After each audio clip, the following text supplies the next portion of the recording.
Вонредната состојба ќе трае 30 дена и оној момент кога собранието ќе биде во можност да се состане, ќе му биде поднесена на потврдување.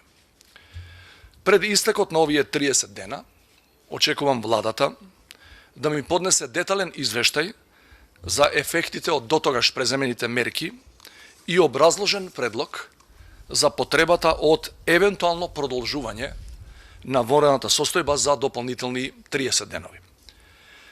Почитувани, фактот што за прв пат од нашата независност прогласуваме вонредна состојба укажува колку е сложена ситуацијата во која се наоѓаме и колку е голем ризикот за сите нас.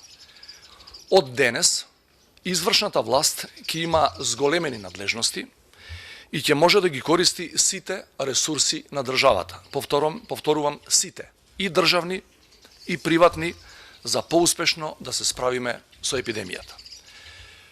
Во вонредна состојба, владата ќе може да носи уредби со законска сила, со цел да воведе поголеми ограничувања во движењето на луѓето и особено да обезбеди поголеми средства за поддршка на економијата, која влегува во исклучително кризен период.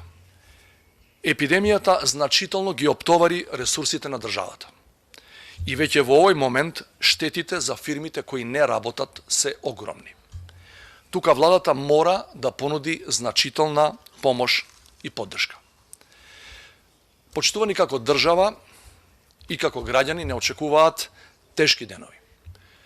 Но јас како председател немам никакви дилеми во исправноста на одлуките кои ги носам.